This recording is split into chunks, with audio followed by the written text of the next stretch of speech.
Actually not getting the NAACP job. Don't forget, the NAACP, folks, is not an independent organization. They are an organization, they are part of the civil rights coalition in this country, which serves at the pleasure of the Democratic Party. The Democratic Party is the party which has empowered the NAACP. When's the last time you ever saw an NAACP endorsement of a Republican candidate? You so seldom ever see that. The NAACP promises to deliver 80-90% of the black vote every 4 years in a presidential election, and they do. And in return for that, they are empowered and made relevant by the Democratic Party. So when the President of the United States, a Democrat, calls the NAACP, or when a liaison from the White House does, I don't know how it happened, but when the message gets to the NAACP from the White House, we would rather have the Reverend Jackson not there. I think the NAACP would go quite the way the White House wants them to go.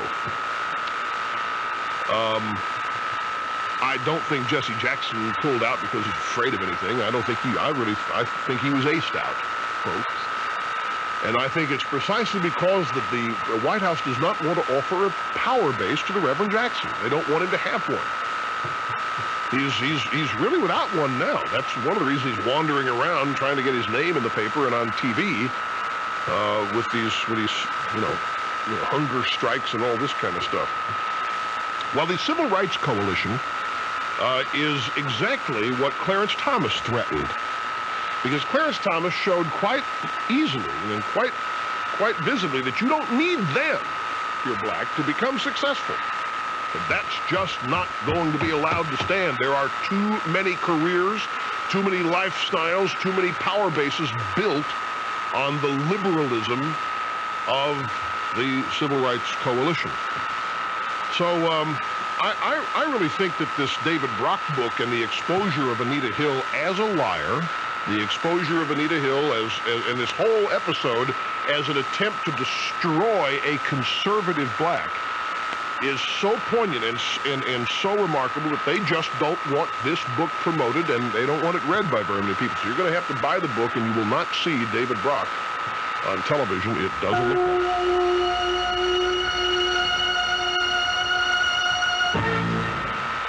When you think of sending a gift, you probably think of flowers or candy, but now there's something new. Send a book, a great new gift idea as near as your phone. Just call 1-800-793-SEND and we'll send just about any book you like to anyone you like.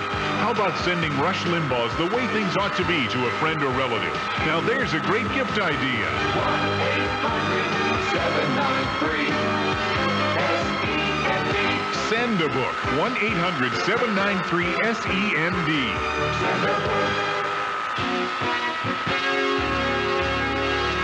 This is WGBR News, Goldsboro's very own. Good afternoon. At 1:30, it's 78 degrees. I'm Dory Roberts. The Congressional Rural Caucus has elected Congressman Martin Lancaster as its Democratic Vice Chairman. The congressman views the caucus agenda as being very important to the thousands of small communities, accounting for millions of people and millions of families with special qualities and special problems in common, particularly the individuals and families in the 3rd Congressional District. The major purpose of the Rural Caucus is to promote effective political action to correct decades of problems affecting rural areas that have become deep-seated and chronic. The congressman sought leadership in the Rural Caucus because he sees special problems in rural areas. He listed those to include underemployment, which is often as serious as unemployment, poverty, which is frequently hidden, and education and healthcare services, which may be limited by locale, and transportation, which is not as accessible or efficient. Congressman Lancaster said access to services may be difficult because of limited personnel and facilities. Also, he's concerned because environmental standards may be slackened to the detriment of the community, and housing is more likely to be defective than in some areas. The 90-member bipartisan caucus recently has been successful in getting the administration to modify its energy tax proposal to tax propane gas at the lowest program rate. Caucus members had requested a lower rate along with an ethanol tax reduction in a March letter to the administration. The 3rd District Congressman explained the tax concession means Rural Americans will not be penalized through a higher tax on propane gas than may be levied on their urban counterparts who also use natural gas. The Wayne County High School seniors, 10 rather, have been selected for 1993 North Carolina Teaching Fellows Program.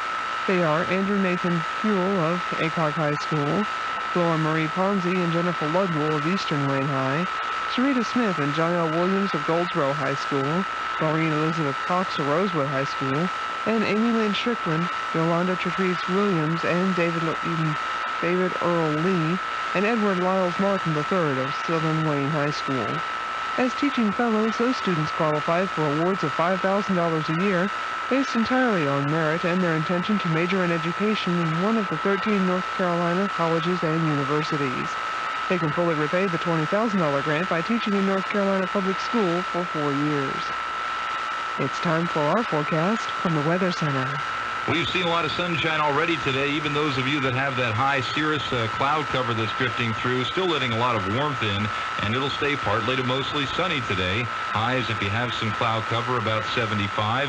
If you don't, temperatures could reach 80 today. Mostly clear tonight, lows in the mid-40s, and tomorrow partly cloudy, highs 65 to 70.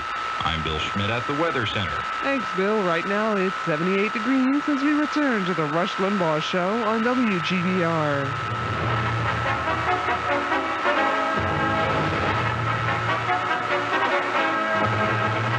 From New York City via Satcom C5 in geosynchronous orbit 22,300 miles above mean sea level. Transponder 23 vertically polarized using CDAT, the spectrum-efficient digital audio transmission algorithm, channel 54. This is the Rush Limbaugh Program.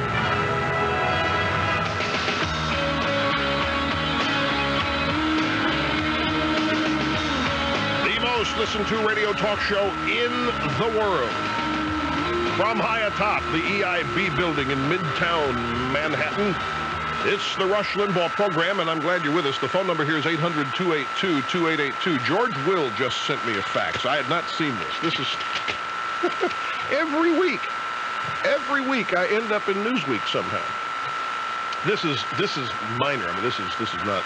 Normally, I'm the single focus of evil in the white world in Newsweek, but listen to this. Marion who?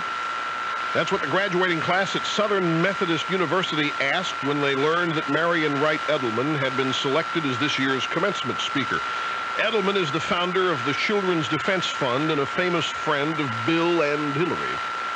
But after SMU's two previous speakers, Perot in 91 and Bush in 92, SMU seniors felt slighted by the choice of Edelman. A great majority of May graduates have no clue who she is, and they don't really care to find out, wrote Vanessa Polak in the Daily Campus. Her choice, Rush Limbaugh. Well, there you have it. You know what? I'm going to have to prepare my usual commencement speech and just deliver it here on this show.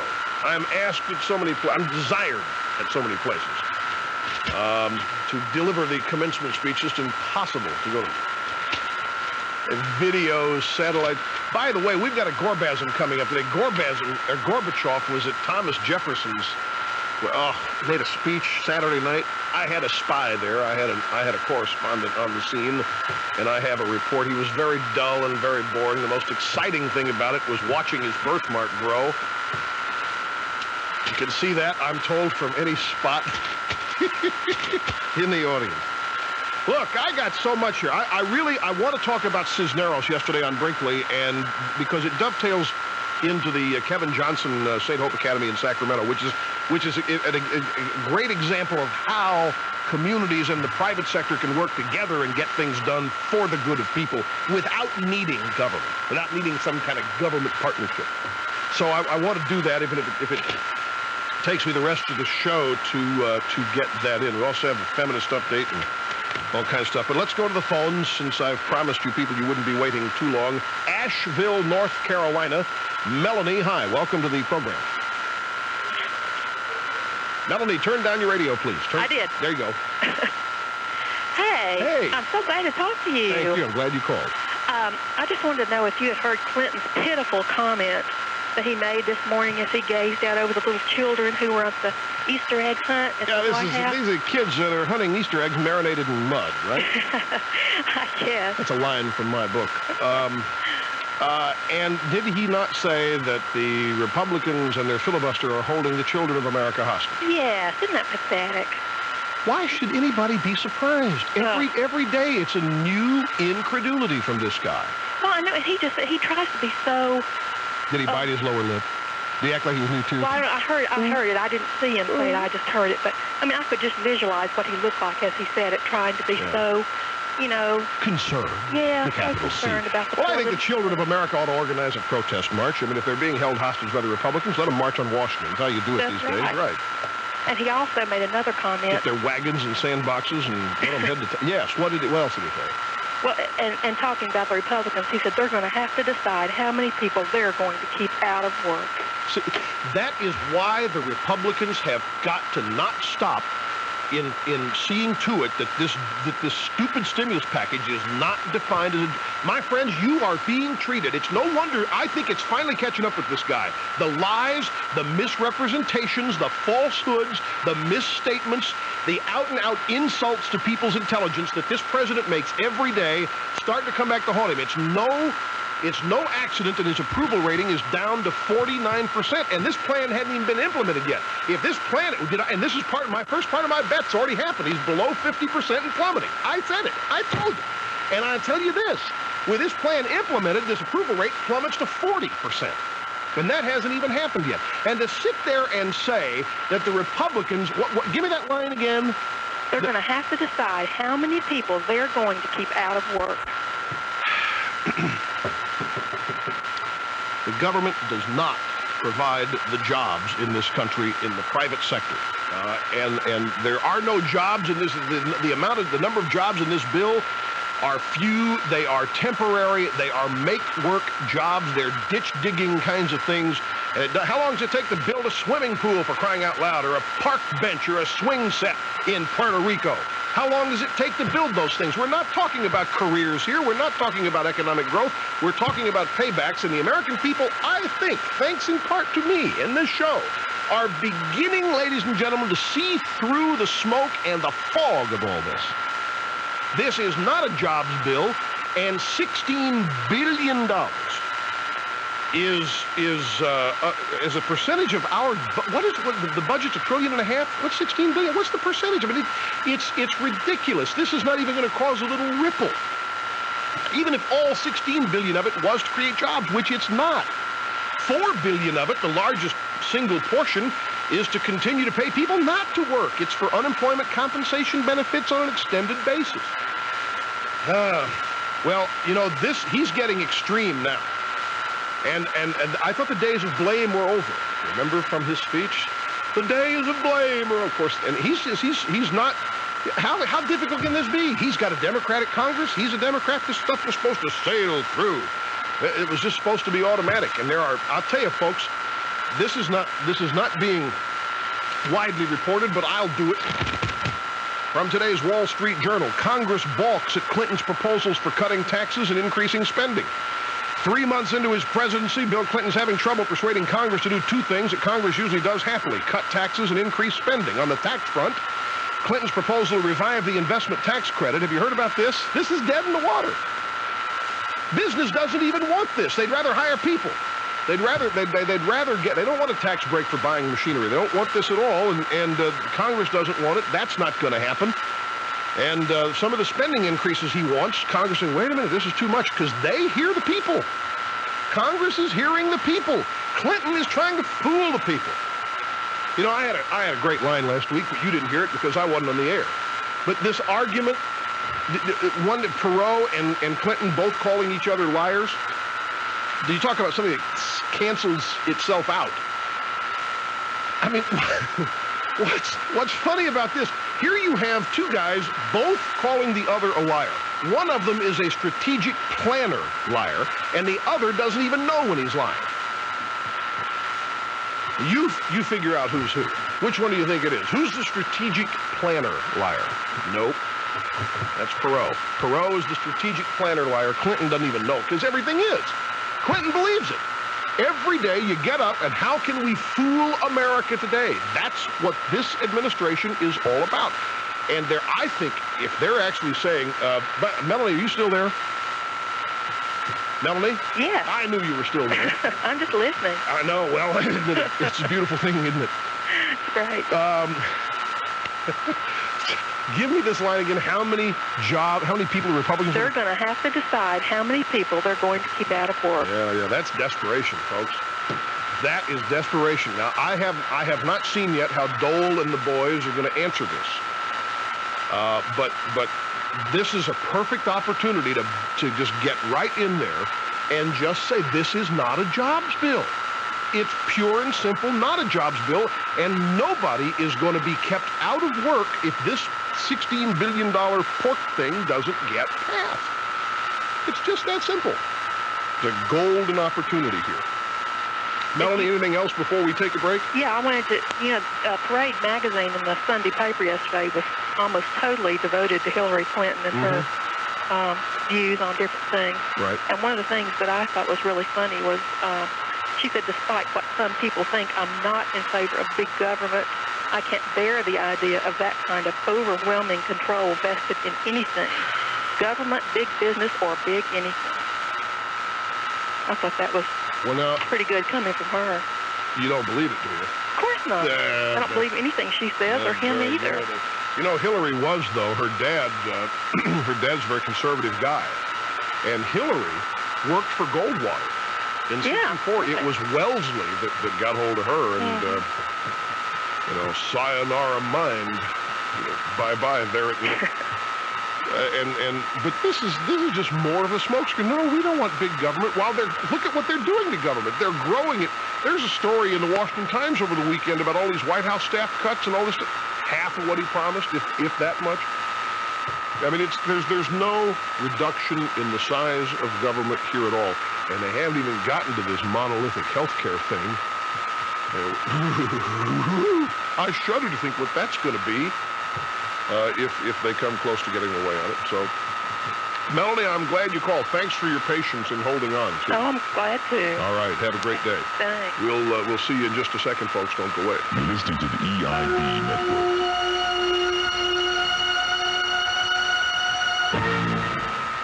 Dear Hooked on Phonics, I've taught first grade for more than 15 years, and I've had a lot of success with my classes in the past. This year, I brought Hooked on Phonics into my classroom, and I can honestly say that because of Hooked on Phonics, I have the best reading and writing first grade students I've ever taught. Thanks to Hooked on Phonics, my students are hooked on reading. Signed, W.C., Fort Huachuca, Arizona. For Hooked on Phonics plus SRA Reading Laboratories, call 1-800-ABCDEFG. At United Van Lines, we know how tough it can be for you to make a move. So we assign trained professionals to handle every detail. Our movers know how to protect your home, keep your belongings spotless, and provide the quality service you expect and deserve.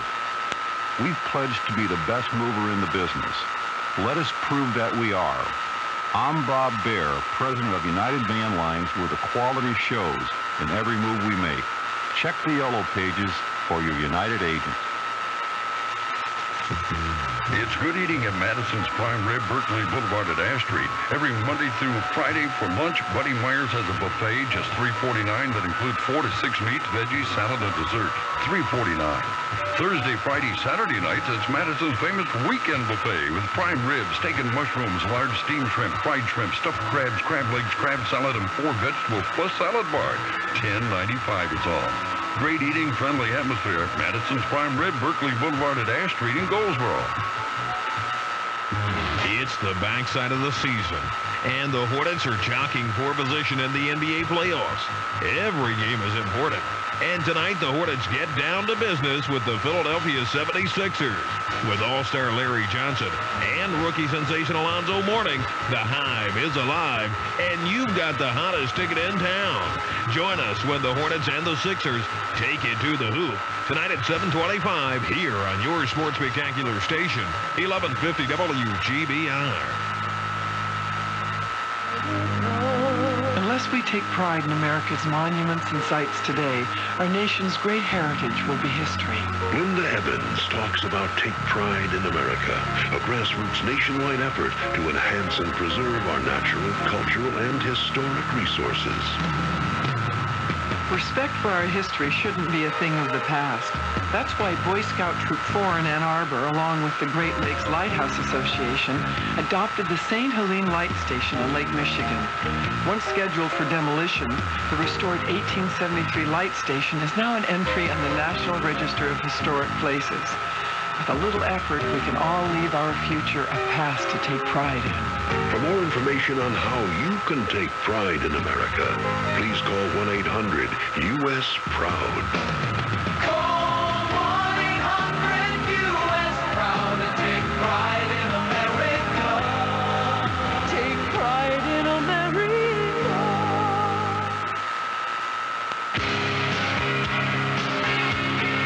With half his brain tied behind his back, here's more Rush on 1150 WGBR.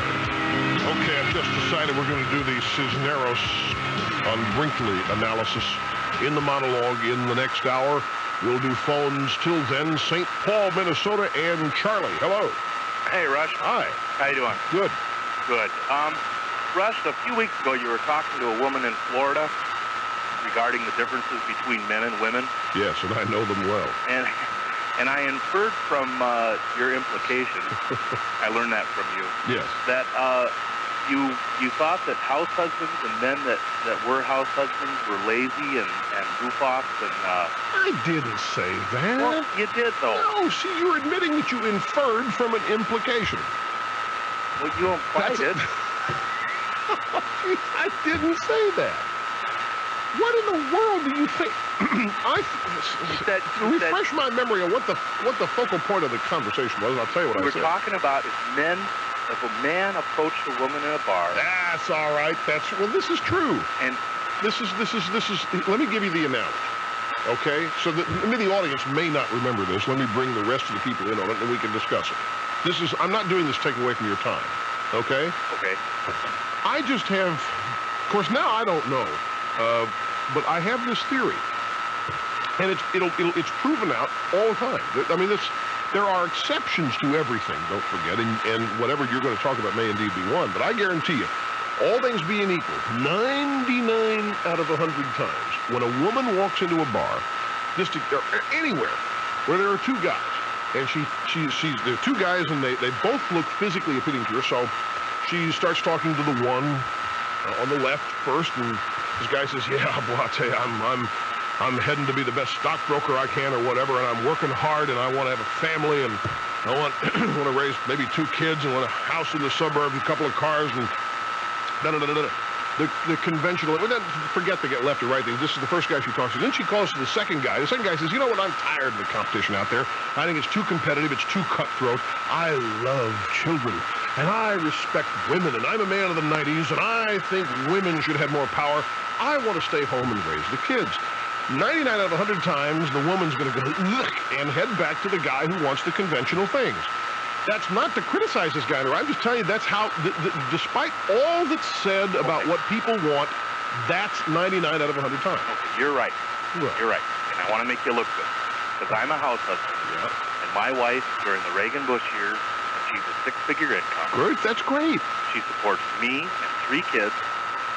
We have 2 cars, house in the suburbs, everything. Yeah. Okay, she's one of the few women in industrial sales in our area. And you don't work. And I don't work. And you enjoy this. And I love it. That's fine. I mean, if a couple can come to that agreement, that's all right. I have no animus toward this. But, Rush, there's a couple things about it. And I want to tell you that the most threatening thing for a woman, especially a working woman, to find out that I'm a house husband. They can't stand it. What do you mean, threatening? I am constantly being discriminated against. How? Well, locally here. They don't respect you? They don't respect me. Well, what did I do? I'm telling you, you're right. Yeah, but you're just going to have to let it roll off your back. You're happy, right? Well, we're happy because someone else isn't raising our kids. We're raising our kids. Right. That's the important thing, right? Yes. Especially if you determine that to be. And that's what we determine. And you're right. A woman. But I think are these open-minded women who are giving you grief about being a house husband? Russ, it's all the time. You know, you go to the grocery store. Oh, I thought this was a choice-oriented society. Oh, but they hate it. What do you mean? You go, tell me about this, I got to hear. Well, specifically, you have mothers groups in the neighborhood. Right. They don't let the men in the mothers. You don't want to go anyway, so don't want to crash a women's club. No, you don't, but they wouldn't let you in if you did. Don't do it unless you're a male lesbian. Don't even you don't want to do that. You really don't want to go to these women's clubs. Do they give you grief at the laundry detergent counter in the grocery store? Well, no, they just give you a funny look, you know? How do they know you're a house husband? Well, because sometimes I tell them. You're just walking through the grocery store and say, hey, I'm a house husband. Well, no, they comment on how cute my kids are and everything, and they say, oh, it's so nice that you have time off with your kids. And I say, well, I always have time off with my kids. And then it's, they either think you're unemployed. Well, you have some company on this. Ted Koppel, for example, took maybe a year or two off from his broadcast career while his wife finished law school, I think, or else began a law career, and he did what you did for a 2-year or 1-year interval. I forget the time. There are a number of men who've done this on a temporary basis so as to allow their wives to complete their educations, which might have been interrupted at the time the men took them away from real happiness and married them, or whatever other sin a man committed. But if you're happy and if you have a workable relationship, I have no quarrel with it. And I certainly didn't mean to imply that you are less a human being because of this. But I think that, as you've stated, that the reactions you get from women when you announce to them what you are illustrates my point. Well, and of course the ultra liberal women say how wonderful it is. And they just think that I'm just the greatest thing because I've empowered my wife. Yeah, tell them you not only empowered her, you're totally dependent on her. See how they react to that. Tell them that, yeah, I'm depending on my wife. For what? Oh, my food. I'm glad you called, Charlie. Thanks much. I don't know where you got the idea of criticizing house husbands. I was simply talking about human nature, which I know all too well. Back in a moment. You're listening to the EIB Network.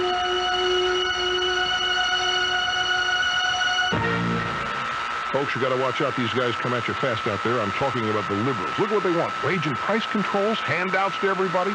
All they're doing is pursuing a relentless liberal agenda. The dominant media is not going to tell you. So how are you going to find out about it in great detail? Me. The Limbaugh letter. That's what you need. A subscription is like a year's scholarship to the Limbaugh Institute for Advanced Conservative Studies. Got some great things coming up in the April issue. We've got a great interview with Dick Armey, congressman from Texas. I discussed with him the truth about what Clinton really wants to do with this program of his. There's a great commentary I wrote on why socialism doesn't work and why it'll never work.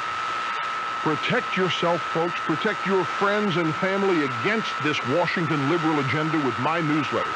Call 1-800-457-4141 to order and get 12 issues for the low charter rate of $29.95. Only available with a subscription is Across the Fruited Plain. It's my complete reference guide. Have your credit cards ready. Call now. The number is 800-457-4141. You'll see all kinds of friendly people and delicious food at Sandpiper Seafood. Everybody knows that it's the place to go. You'll see your cousin Sally and your Uncle Joe. Their food is so delicious it'll make you say, if I had 3 wishes I'd be back today. Yeah, everybody knows that it's the place to go. That's right. At Sandpiper Seafood, you might see Cousin Sally or Uncle Joe. You might even see some funny-looking people you don't even know. But here's what Sandpiper Seafood guarantees you will see.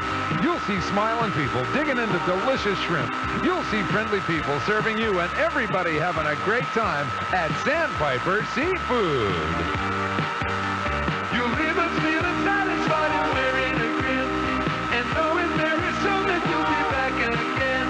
Yeah, everybody knows that it's the place to go.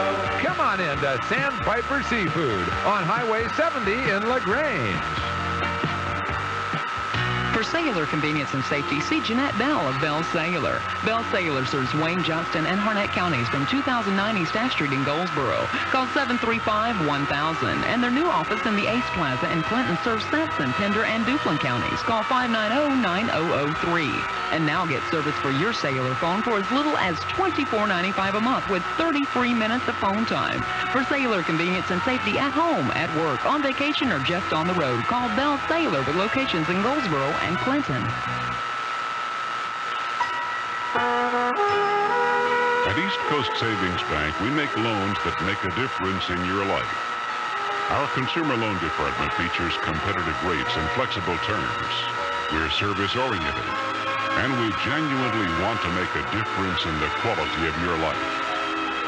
For the best terms to fit your situation, talk with one of our consumer loan representatives at one of our 10 convenient East Coast Savings Bank locations.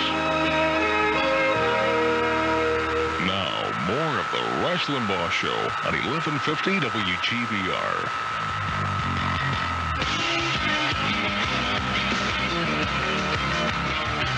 Folks, I have the most incredible view here. I feel like I'm at a circus. Bo Snerdley is going nuts. You're absolutely going nuts in there over this last caller. The veins are popping out of your neck, and I know exactly what he's saying. He wanted me to ask this guy, how can you stoop so low to ask a woman for money? Does she give you an allowance? And you know you're being too hard in a situation. I mean, just because you wouldn't do what the guy's doing, but he's happy. Why are you begrudging that? He sounds happy. Hell, his wife's got a six-figure income. These are not societal trends. This is an aberration. This is like a freak of nature. It's what my whole point about this is don't. And another thing. You know, an hour ago, we had this cute woman call, and she asked me if I believed in prenups. And I said, I'm getting to the point where, but for me, I believe in one. And you freaked out on that. Oh, Rush, America's not going to believe it because you're such a wholesome guy. You believe in love for love's sake. Have you had any calls from people who can't believe that I would be for a prenup? No, you haven't, have you? He's going to go find one. No, I tell you, folks, because that had to do with Marla Maples and Donald Trump. How many people believe that she forgot the pill that month by accident? She wants to marry the guy. I mean, there's some things in life just don't change. And now they're having a big row, at least it is reported so in the papers, as to whether or not they are going to have a prenup. For those of you in Rio Linda, by the way, this is nothing obscene, prenup. Who knows how you're hearing this.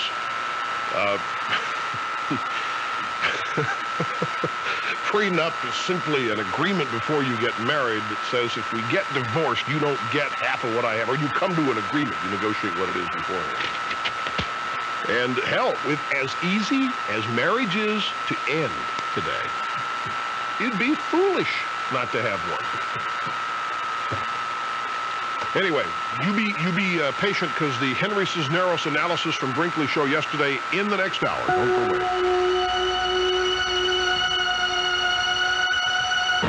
Time to talk taxes at WGBR. 85,000 people do volunteer work for the Internal Revenue Service. Now, I can understand giving your time to some hospital or the PTA or the SPCA, but the IRS? That seems a little warped to me. It's like inviting the guy who rear-ends you over for dinner. Think about it. These people don't just work for the IRS. They work for free.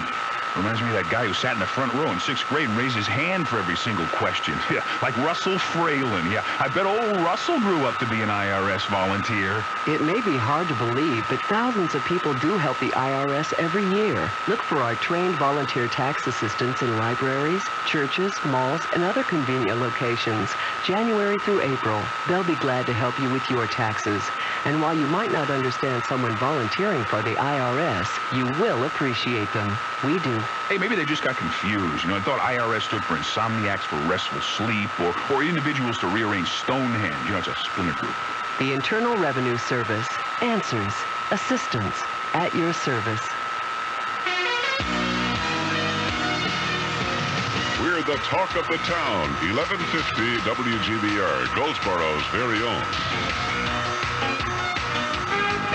From ABC News, I'm Gary Nunn. An attorney representing one of the 4 Los Angeles police officers charged with violating motorist Rodney King's civil rights says he hopes the jury takes plenty of time. The more time, the better, because it shows the jurors are discussing, thinking, interchanging.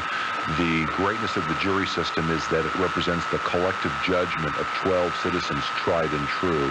So as far as I'm concerned, the more time they take to discuss the evidence, the better off we are. Ira Saltzman represents Officer Stacy Coons. This is the 3rd day of jury deliberations, the first full day. 4 guards at the state prison of southern Michigan have been stabbed during an attack in the recreation yard today. There is talk the incident may have been pre-planned, that inmates may have staged a fight to lure the officers into a trap. Negotiations are still going on between inmates and corrections officials in Ohio. The body of a 6th Southern Ohio Correction Facility inmate had been left outside a cell block where inmates hold 8 guards hostage. A member of one guard's family talked with reporters, including Dave Claiborne. 22-year-old Christy Clark is one of the family members of guards gathered here at Valley High School within eyeshot of the Southern Ohio Correctional Facility. Her husband, 23-year-old Daryl, is one of the 8 guards being held hostage inside. He's been on the job 2 years at Lucasville. She says her husband didn't say anything was building up before yesterday's riot.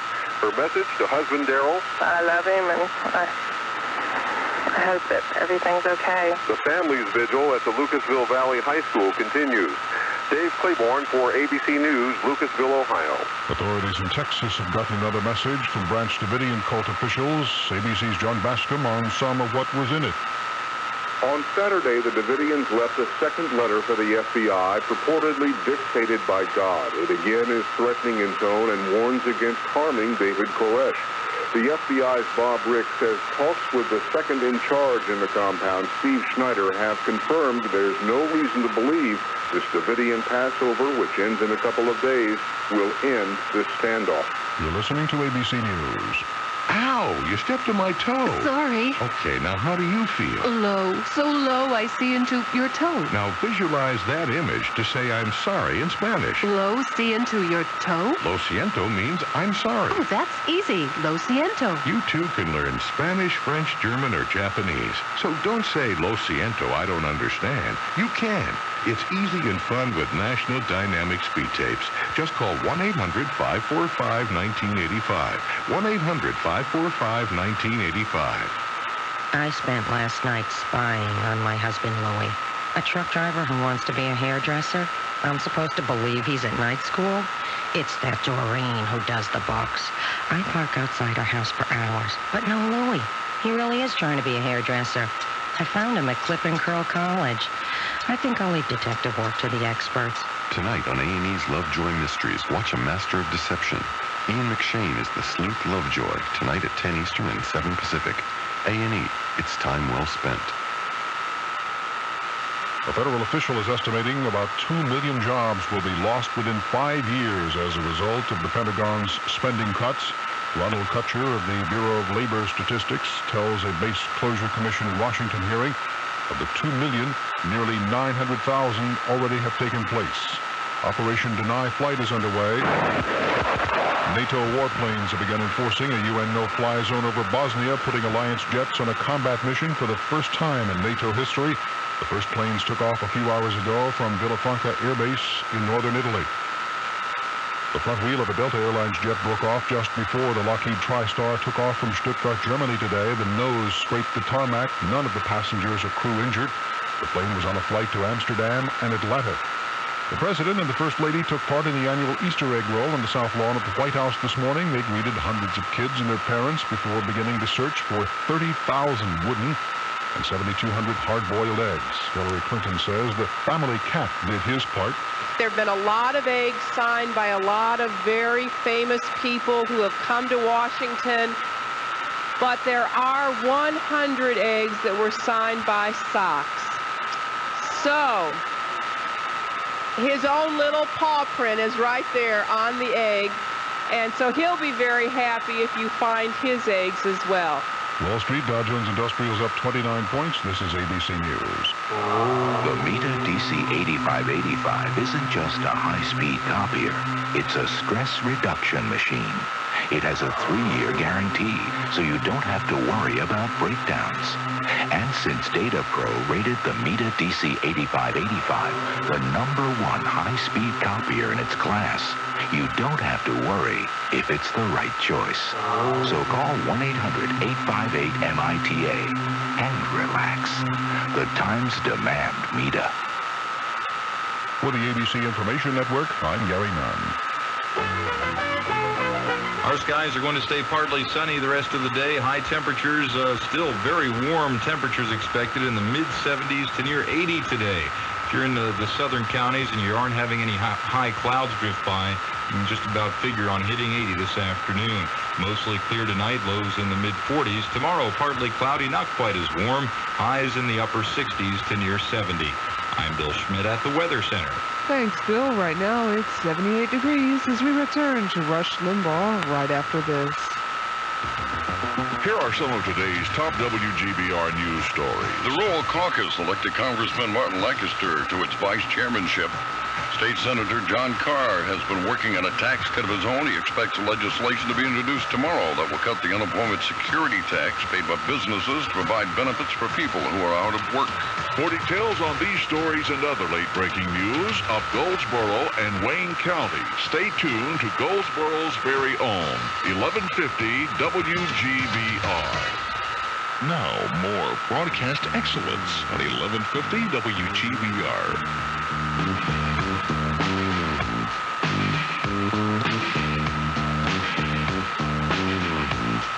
Let me have it. That's right, let me have it. I'm eager to get going. Let me have it. No, just let me have it. I know I'm early, but go ahead. Let me have it. Yeah, good.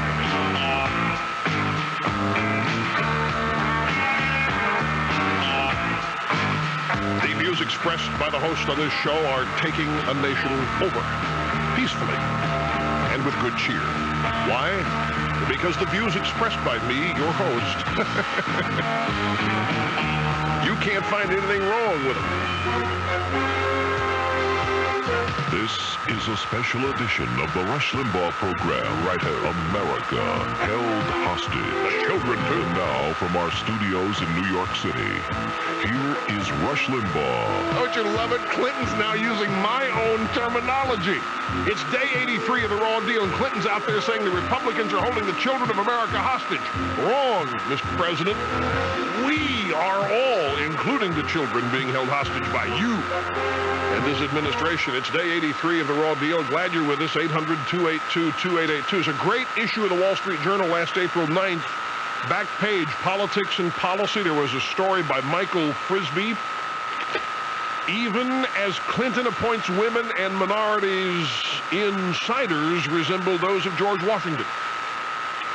And it is a story that talks about who the real inner circle advisors to Bill Clinton are. They are James Carville, Paul Begala, David Wilhelm, Lloyd Benson, Roger Altman, Robert Rubin, Leon Panetta, Warren Christopher, Mac McClarty, Bruce Lindsay, George Stephanopoulos. They're all white guys, folks. They are all white guys. They look just like those advising George Washington, is the point of this story. So 11 of 38 of the administration's black appointees work in press offices. They're not visible. Yes, it's an inner circle that looks like America. Ladies, just thought I'd point that out. Okay, yesterday Henry Cisneros, the new HUD Secretary, Housing and Urban Development, appeared on This Week with David Brinkley. Now, I want to rephrase for you how David Brinkley introduced Cisneros. This is what Brinkley said about Cisneros at the beginning of the show. Cisneros believes that the riots, like those in Los Angeles, can break out in any big city at any time. He blames rising poverty, unemployment, crime, overcrowded prisons, family breakdown, illegitimacy, the rising cost of welfare, plus an expanding federal bureaucracy which loads cities and states with more and more paperwork and regulations but does not provide the money to pay for all of it. Over 1 million people alone in New York City are on welfare. Now, the contradiction here is that Cisneros blames all of these societal problems, rising poverty, unemployment, crime, for the conditions necessary to cause riots in all these cities. First place, folks, it's not true. Poverty does not equal crime. If it did, we would have had an uncontrollable outbreak of crime during the Great Depression. It just is, it's one of these little things that has been invented today to explain criminal behavior, to justify. It's what liberals love to do. They love to rationalize it, justify it. They do not seek to affix blame for it. And criminals, they're laughing at us. The Ice-Ts of the world are sitting there laughing at us. And if 1 million people in New York City are on welfare, then, that's a lot, but what's the population here? A little under 8? What is that? That's more than 10%, isn't it? More than 10% of the population on welfare. Far more than 10%. It would seem to me that that's what Cisneros thinks we have to do. We need more government partnerships. Why we should be solving these problems with all this welfare. But we're not. We only exacerbate these problems. He went on to say, Cisneros, let me give you some quotes from his comments, from his appearance. No, it's not just Los Angeles, he says. In the slow burn of hundreds of communities, we're reaping the harvest of inattention, of withdrawal, of our unwillingness or incapacity to invest in our people. Huh? Have you ever looked at the federal budget? Do you know what the single biggest item in the federal budget is? It's not defense. It's health and human services, housing and urban development. It's social spending. We spend over $600 billion a year on human resources and welfare programs. And things are worse now in the inner cities than they were 25 years ago. They're worse now than when the Great Society programs to solve all this were started. AIDS, homelessness, crime, broken families, drugs, the collapse of schools, despite all this investment. Might there be a pattern? We have pointed out the pattern in Bennett's Index of Leading Cultural Indicators. We've correlated the rise in federal spending with the decline in all these cultural values and cultural indicators and areas. And when these guys say we haven't invested in our people, that is just another attempt to redefine the 80s. And to say that the 80s were horrible because only the rich did well, nobody else did well, when in truth anybody who worked did really well in the 80s. And more people than ever before did. 19 million new jobs, if you want to believe it, 23 million, depending on who you're listening to, but at least 19 million new jobs are created. Not hamburger flipper jobs, these are real jobs. So this continuing notion that we're not spending enough on our people, we need to invest, it just, these good intentions and gosh, we care so much about, that's not the answer to these problems. Cisneros again, we must, throughout our policies, infuse an aspect of economic lift. It's not enough to just keep people in a static condition, but to try to give them lift. They have to lift themselves, Mr. Cisneros. You can't do it. We can, and besides that, how are you going to provide economic lift when the main theme of this administration is to punish achievement? The main theme of this administration is to punish success. With rising tax rates, more punishment if you are a small business doing well. And where in history can you show me a government that provided economic lift for all its people? The government doesn't do, the best thing government can do to provide lift is simply get out of people's lives. Just get out of the way. But, it's a nice thing to say. This is the problem with all this. It sounds really good. We want people to do better, but look at what they really do. They don't lift people, they lower. This has been my constant lament about liberals. Rather than take the bottom and elevate them and try to. What they do is go to the top of the ladder and say, you have too much. You have achieved too much. You have cheated too many people. You've stolen too much or whatever. We're going to take more from you. We're going to equalize society by reducing your economic prosperity. That's what they want to do with doctors' salaries and all that. And people go along with, yeah, it's about time the doctors got there. This is a dangerous notion. Always watch what these liberals do, folks, not what they say. Because what they say, that's a whole trick of liberalism. It all sounds so wonderful, but it doesn't work. Here he is again. We must address forthrightly the behaviors in American society on both sides of the racial divide. On the one hand, racism and the effects that it has keeping people out of the suburbs and so forth. On the other, the self-destructive behaviors of crime and drift and family dissolution and so forth that can be addressed as well. At that point, George Will asked him a question. If he thought race really had a lot to do with all of this, because there are more poor white people than there are poor black people, far more. Look at what's the black percentage of the population? 12 to 16%. Now, a larger percentage of that percentage may be in poverty, but the total number of people in poverty far exceeds the number of blacks that are in poverty. So to say that poverty is racist-based is it's another attempt by this administration to divide